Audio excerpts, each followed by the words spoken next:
El siguiente segmento tiene contenido o opinión.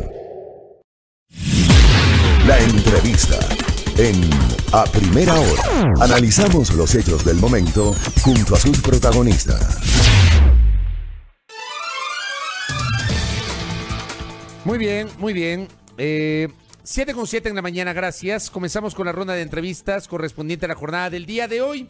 Más adelante, alerto a la audiencia, estaremos dialogando con Patricio Barriga Jaramillo, precandidato a la vicepresidencia de la República por Alianza País, con Pierina Correa Delgado, quien es precandidata como cabeza de la lista de asambleístas nacionales del Centro Democrático y Fuerza Compromiso Social. Dentro de nuestra agenda de entrevistas, igualmente estaremos hablando del Código de la Salud con el asambleísta Ángel Sin Maleza. Antes, hablemos justamente de la salud, porque está claro que desde el 14 de septiembre viviremos una nueva etapa, dicen, la etapa de la corresponsabilidad y de la autorregulación. Serán 6 meses de estado de excepción en total. Con la aplicación, obviamente, hoy de medidas de bioprotección, hay casos igualmente de gente que se ha logrado recuperar, hay casos de gente que lamentablemente no logró hacerlo por la pandemia del COVID-19. Hablemos de la salud. Silrat, por favor. Muchas gracias, Fabri. Así es, precisamente vamos a abordar este tema con Byron Canelos. Él es neumólogo. Vamos a hablar de qué es lo que pasa, porque a partir del 14 de septiembre cambian las reglas de juego. Ecuador enfrentará el coronavirus sin restricciones en circulación vehicular, ni de reuniones, tampoco habrá toque de queda. Entonces, desde la visión médica, ¿cómo se recibe esta acción de las autoridades? Bienvenido, doctor. Buenos días. Buenos días. Bueno, todas estas acciones sí preocupan porque todo el tiempo, desde mi punto de vista, y algunos médicos lo hemos hecho, es que no se ha hecho el trabajo en educación.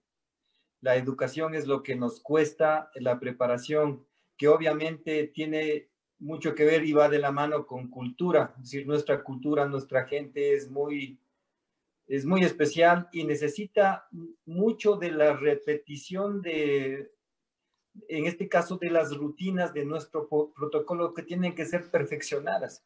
Esto es lo que hemos visto en la vida diaria, es decir, que nos ha costado mucho el que alguien en la familia se haya enfermado, pero que los demás no hayan pensado que un síntoma que tiene el paciente pueda ser coronavirus y siguen conviviendo y siguen haciendo sus gargaritas y no usan, por ejemplo, distanciamiento ni mascarilla. Entonces, lo que se dispone seguramente costará un incremento en el número de contagios.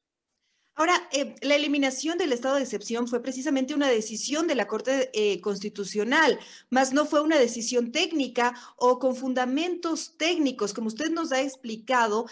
Tampoco hubo un tema de educación en el que se refuerce la idea de qué es lo que se debe hacer para evitar contagios. ¿Qué opina usted, bajo precisamente su conocimiento médico, de esto, ¿no? De que la eliminación del estado de excepción sea más bien una decisión de la Corte.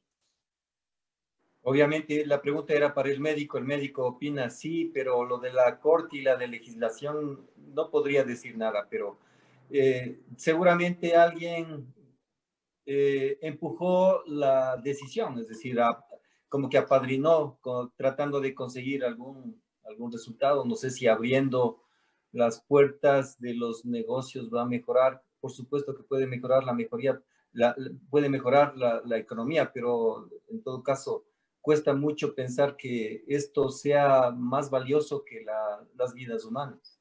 Pero precisamente lo que le preguntaba es bajo su conocimiento médico. Estas decisiones debían ser más bien tomadas sobre la base de estudios y fundamentos técnicos, más allá de una decisión que dice la Corte. Así es. Por ejemplo, la semana pasada vimos que 45, creo, escuelas en Alemania fueron cerradas porque se abrieron las escuelas.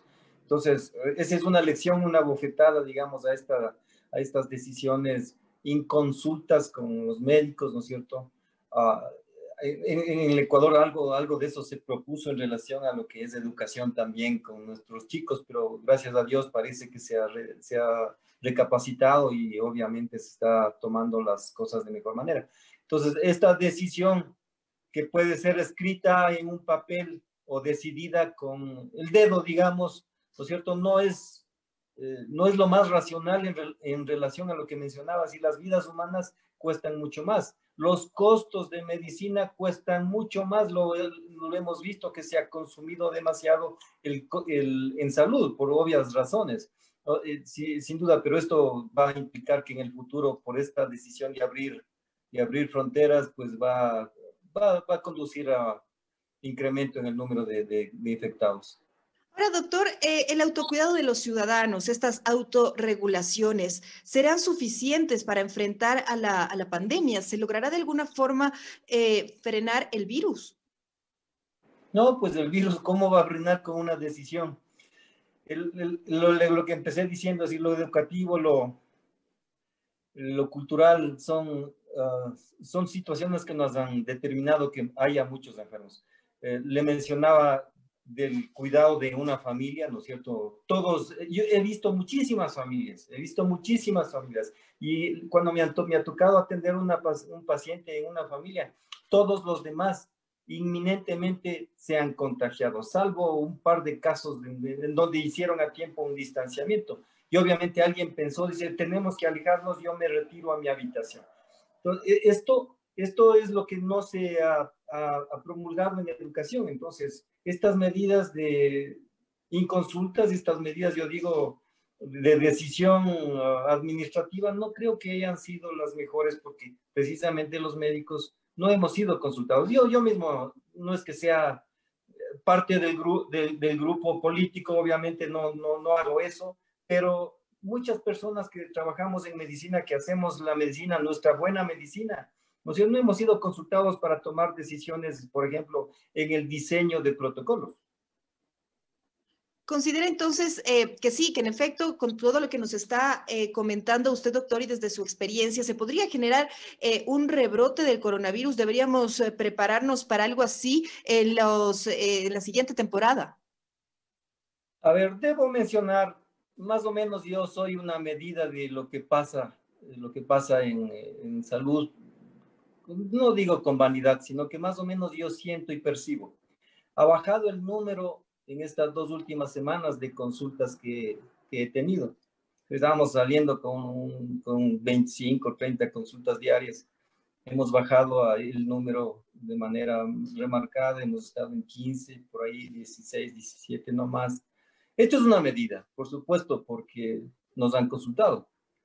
Entonces, cuando estamos hablando de las estadísticas dicen los números, ¿no es cierto? Lo que se registra, igual hablemos, por ejemplo, de mortalidad. La mortalidad por coronavirus es un valor que dista mucho de los valores, sumando las muertes sin diagnóstico, que han incrementado los valores. Entonces, si sumamos todos esos, por supuesto que tenemos una gran cantidad de posibles enfermos que fallecieron. Ahora, es seguro que incrementará, porque obviamente va a haber más contacto entre personas la infección. Pero no es malo, en cierto modo, si vamos al contexto cruel de la selección de especies que pues, Charles Darwin nos mencionó hace algunos siglos, en la cual, digamos, van a sobrevive el más fuerte. Son los más fuertes, obviamente. Y entonces cuando hay más contactos, ¿no es cierto? Otra cosa importante en infectología, se considera que el virus puede apagar su virulencia, es decir, hacerse menos agresivo, con lo cual también se consigue un beneficio. Esto es lo que comenzaron a hacer los países nórdicos, Inglaterra, Suecia, ¿no es cierto? Sin distanciamiento, permitiendo que no se usen las mascarillas. Sí, esa es la propuesta, la idea de ellos, pero obviamente tuvieron que recapacitar en algún momento cuando incrementaron el número de enfermos y de mortalidad. Ahora, doctor, quisiera hacerle la pregunta, ¿no? La secretaria de Comunicación, Caridad Vela, dijo ayer que ya se permiten los partidos de fútbol en los barrios, las reuniones sociales. Ella recomendaba, pues, si va a salir a jugar fútbol, pues colóquese la mascarilla, trate de mantener el distanciamiento social, pero ¿se puede, doctor? ¿Se puede en un partido de fútbol barrial mantener estos protocolos de bioseguridad? ¿Cuál es la recomendación médica ahí?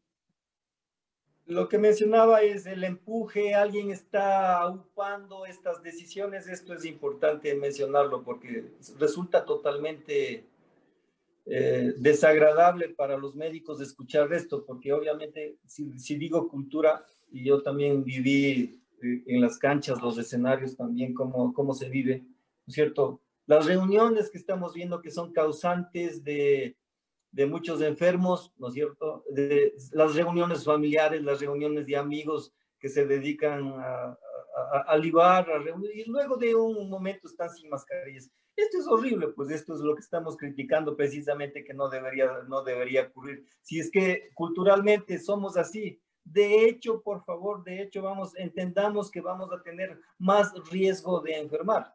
Entonces, ¿quién va a ir con mascarilla? Irían con mascarilla algunos, después ya el rato del juego. El rato del juego, imposible jugar con mascarilla, imposible jugar con mascarilla. Obviamente estamos viendo los partidos en televisión que nos ha tocado ver. El contacto es el mismo, ¿no es cierto? Salvo un pequeño abrazo el rato de hacer un gol, pero obviamente en esos momentos hay mucha aproximación, no digamos la aproximación que existe en las gradas de los escenarios. En las gradas de los escenarios, apuesto que si dicen este es el sitio donde te tienes que sentar, después de una hora están todos abrazados. Obviamente estamos hablando de los riesgos que existe cuando a las personas están muy próximas.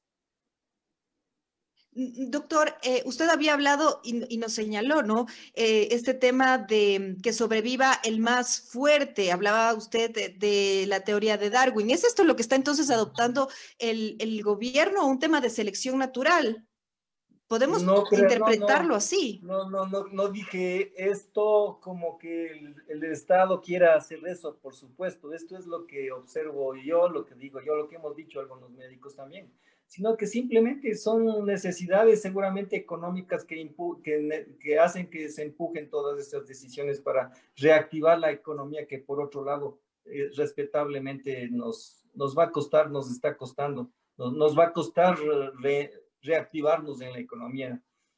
Lamentablemente las cosas, si vamos al punto de qué es esto, realmente vamos al otro tema, es decir, sí, pues estamos hablando de esa teoría, es decir, estamos permitiendo que los más fuertes sobrevivan. Técnicamente esto va a suceder, es decir, si vamos a ese asunto, ¿no? Ahora, doctor, el ministro de Salud, Juan Carlos Ceballos, en su intervención de ayer en medios de comunicación, precisamente lanzando esta campaña, aseguró que el índice de mortalidad aquí en el Ecuador es uno de los más bajos de la región y que incluso Pichincha, que tiene un exceso de muertes comparada con años anteriores, es 7 veces más baja de lo que tuvo Guayas. ¿Comparte usted estas cifras? ¿Considera que son también los indicadores para que se lance precisamente esta campaña Yo me cuido y que ya prácticamente se quede todo a cargo del ciudadano? Bueno, las estadísticas depende de quién las haga. Las estadísticas depende de quién las haga, se pueden obtener resultados y hay diferentes fórmulas para conseguir lo que yo quiero. No estoy diciendo que esto no lo hayan hecho bien a nivel del ministerio, por supuesto, deben tener sus datos bastante certeros, pero esto no es el trampolín para decir no tenemos muchos enfermos, no tenemos controlado. Yo dudaría que tenemos controlado todo. Si estoy diciendo que cada día veo enfermos, por supuesto dije menos, pero todavía hay enfermos, pues. Todavía hay gente que entró a cuidados intensivos esta semana. Todavía hay personas que necesitan con urgencia medicamentos antivirales de alta potencia, ¿no es cierto? O sea, estamos diciendo que no es un problema que está resuelto. No es un problema que está resuelto, por supuesto. Entonces, lo que diga el ministro, tengo estadísticas, sí, pero yo estoy viendo que se está muriendo la gente. Ahora, doctor, me gustaría hablar también y tratar sobre el punto de la recuperación de los pacientes con COVID-19. ¿Cómo avanzan también? ¿Qué experiencias ha tenido usted sobre los tratamientos que se están aplicando a los pacientes? No estoy de acuerdo con, le mencionaba, de los protocolos que se han escrito. Por ejemplo, el último protocolo que me llegó a mis manos es de hace unas 2 o 3 semanas, que se sigue escribiendo lo mismo. Es decir, cuando el paciente va a las famosas carpas, está un médico, con el respeto que se merece, ¿no es cierto? Un médico que usualmente en estos tiempos es alguien que no está bien preparado, digo yo. Entonces, esta persona, y esa no sé si sean, parece que son las disposiciones, y en estos protocolos está escrito si el paciente no tiene muchos síntomas, a la casa con paracetamol. Entonces, vamos al tema, esta persona infectada, la mayoría dicen son asintomáticos. Les he rebuscado a todos los pacientes que dicen que no tienen síntomas y siempre tienen, aunque sea 1 o 2 síntomas. Siempre aparece diarrea, aparece el acné, aparece caída de pelo, lastimaduras en la boca, un montón, lesiones en la piel, ¿no es cierto? Estas cosas son síntomas. Obviamente 1 síntoma, 2 síntomas no son muy peligrosos, de cierto modo, pero esa persona que titulada asintomática, que el protocolo dice debe irse a la casa con paracetamol, es la que le infecta a los demás, pues. La propuesta que yo he estado siempre insistiendo es que toda persona debe recibir antiviral si es que está infectada, es decir, algún medicamento. Sí hay algunos medicamentos con algún efecto antiviral que sí se utilizan y se logra disminuir la progresión, la marcha de la enfermedad y obviamente con las medidas que se les indica adicionales para el control de la epidemiología, es decir, del contacto, del microcontacto en sus casas, se logra bastantes buenos resultados. Es decir, que desde su experiencia también hay determinados medicamentos antivirales que podrían también ser utilizados para frenar y no únicamente el paracetamol y vaya hacia la casa. De alguna forma esto ayudaría a controlar el virus. Hay muchas publicaciones, muchos profesores, muchas intervenciones que coinciden con la idea mía, que esta enfermedad hay que tratarla desde el principio, es decir, apenas haya los primeros síntomas. Cuando esto sucede, estamos hablando de una reciente reacción del organismo ante una infección.